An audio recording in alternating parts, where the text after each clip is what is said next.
The added value of this study is at least threefold. So first, we get a deep insight in the female demands of non-combustible nicotine consumption or applications.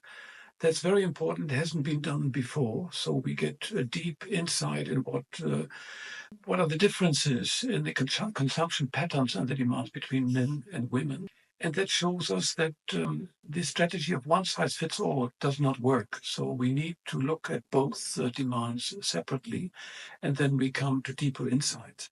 Second, it shows that there is a high demand for harm reduction strategies.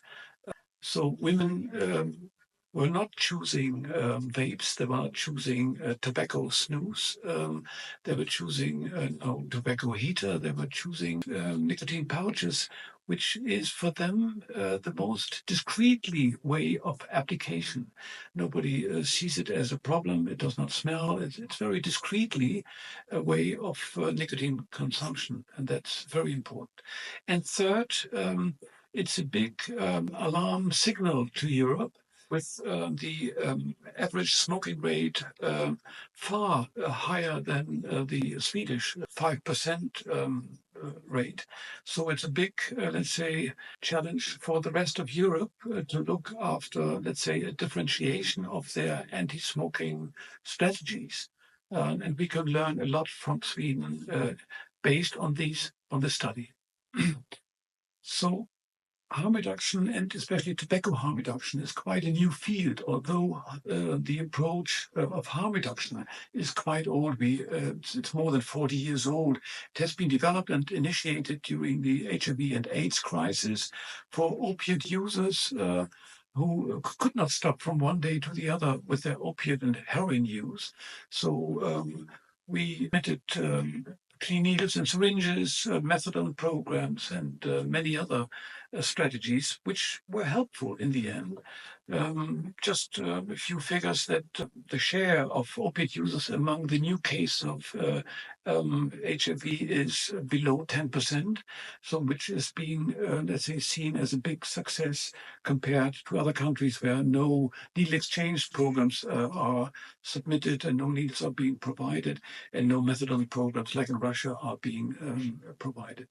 So harm reduction is a very powerful tool because it's working with reality. It's a pragmatic solution. It's a tailored solution to the demands of people who could not stop the habit from one day to the other. And we couldn't, let's say, stubbornly remind them of stopping it, their dangerous or risky behavior totally.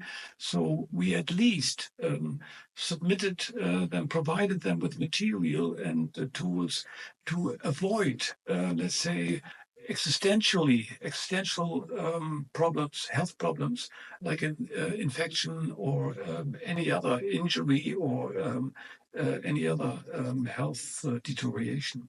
So that's harm reduction in general, very successful. And we are now transferring this approach to alcohol and tobacco.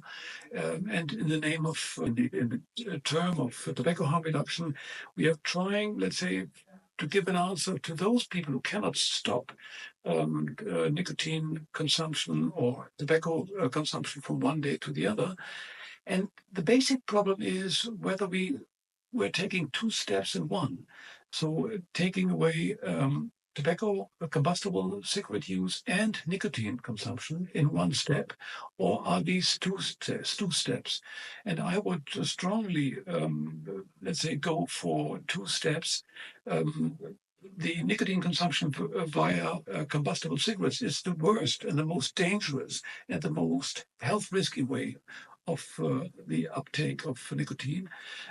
We should avoid this with all means and offer to cigarette smokers good and alternatives. And one of the alternatives, apart from vapes, tobacco heater, nicotine plaster or whatever, chewing gums, one way is obviously, and this is being supported and emphasized by the Swedish study, is nicotine pouches.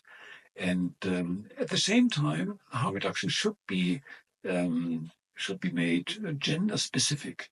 not only age-specific, gender-specific, so we can learn a lot from differentiating our strategies. And this study emphasizes clearly that women do have different demands of smoking cessation, for smoking cessation, for doing it successfully, as it is in other drugs areas as well. So there's not, let's say, a secret that we have to adjust our messages or strategies closely to the demands of those we want to get into contact with.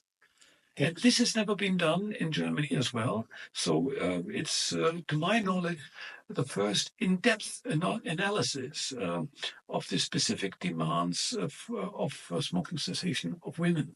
And that is an asset, and we can learn a lot from that.